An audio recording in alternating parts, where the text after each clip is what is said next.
BJP একটা বাঙালি বিরোধী বাংলা বিরোধী দল। এটা যতক্ষণ না যে বুঝতে পারবে সে সে উন্মাদ। যেমন উন্মাদ হচ্ছে শুভেন্দু অধিকারী। শুভেন্দু অধিকারী অবশ্যই বাঙালি নন। যদি বাঙালি হতেন, পূর্ব মেদিনীপুর থেকে ওড়িশার দূরত্ব কত? উনি উড়িষ্যায় গেছেন? একবার সাহস হয়েছে যে ওড়িশার চিফ মিনিস্টারকে ফোন করে বলা? আপনি প্লিজ হুমায়ুন কবিরের কথা জিজ্ঞেস করবেন না। উনি আসলে হুমায়ুন কবির না, উনি আসলে হনুমান কবি। রাম ভক্ত, রোজ চিৎকার করছেন বিজেপির পয়সা পেয়েছেন বলে। বাংলাদেশে যা হচ্ছে সেটা অত্যন্ত নিন্দনীয়। বাংলাদেশে হিন্দুদের উপর নির্যাতন ঠেকাতেও এখনও অবধি নরেন্দ্র মোদীর সরকার কোনো কার্যকরী পদক্ষেপ নেয়নি। আর আপনি যদি ভারতবর্ষে আসেন, আপনি কেন ভুলে যাচ্ছেন যে ওড়িশায় কারা গ্রাহাম স্টেন্সকে পুড়িয়ে মেরেছিল?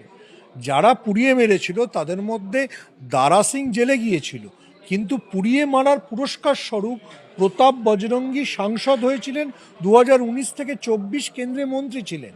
ফলে দেখুন, বিজেপি একদিকে বলবে 25শে ডিসেম্বর আমরা তুলসী পূজন করব, তারপর বিদেশ থেকে টাকা পাওয়ার আশায় নরেন্দ্র মোদী গিয়ে তুলসীর জায়গায় সান্টাক্লজের সামনে দাঁড়িয়ে যাবে। কিন্তু ততক্ষণে তো তিনি তলায় যেসব ভক্তকুলকে ছেড়ে দিয়েছেন, সেই ভক্তকুল তো গুন্ডামি লুটপাটই করবে, পৃথিবীতে যা নিয়ম। ফলে উনি যাদেরকে ছেড়েছেন, এই বজরং দল, এদের তো কত 25 বছর ধরে এদের ঐতিহ্য হচ্ছে ঐতিহ্য শব্দটা ব্যবহার করলাম, যে অন্য ধর্মাবলম্বীদের পেটানো, অন্য ধর্মাবলম্বীদের উপর আক্রমণ, অন্য ধর্মাবলম্বীদের মানে ধর্ম ব্যবসায়, মানে তাদের যে ধর্মাচরণ সেটাতে ব্যাঘাত ঘটানো।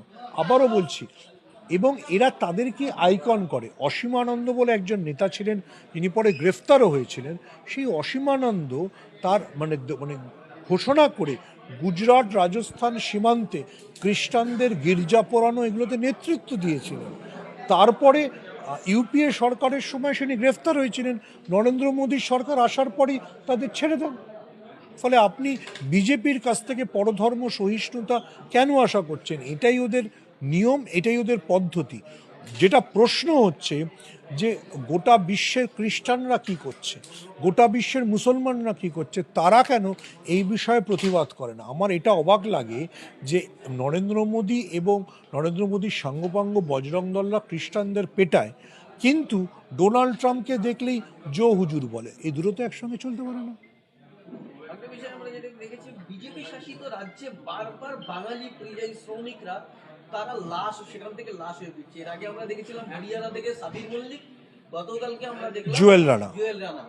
বিজেপি একটা বাঙালি বিরোধী বাংলা বিরোধী দল। এটা যতক্ষণ না যে বুঝতে পারবে সে সে উন্মাদ। যেমন উন্মাদ হচ্ছে শুভেন্দু অধিকারী। বিজেপির বাঙালি নেতাদের জিজ্ঞেস করুন, তাদের সাহস থাকলে, তাদের বুকে দম থাকলে তারা এই জুয়েল রানার মৃত্যুর প্রতিবাদ করুক। যদি প্রতিবাদ না করতে পারে, তাহলে আপনাকে বুঝে নিতে হবে যে তারা আসলে বাঙালিই নয়। আমাদের একজন সহযোদ্ধা আজকে নজরুলে সে বিখ্যাত লাইনটা বললেন, ঠিক আছে, হিন্দু না মুসলিম জিজ্ঞাসিছে কোনজন।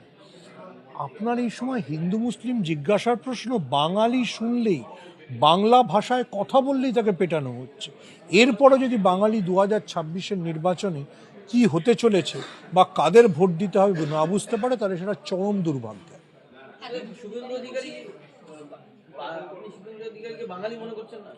শুভেন্দু অধিকারী আজকে তো দেখলাম বলেছেন, RSS এর ধমক খাওয়ার পর নিজেকে বিজেপি তৃতীয় শ্রেণীর কর্মী বলেছিলেন। আগে বলছিলেন কাণ্ডারি, শ্রমিক ভট্টাচার্যের এক ধমকে উনি তৃতীয় শ্রেণীর কর্মী হয়ে গেছেন, এরপর তৃতীয় শ্রেণীর ভৃত্যও বলবেন। শুভেন্দু অধিকারী অবশ্যই বাঙালি নন।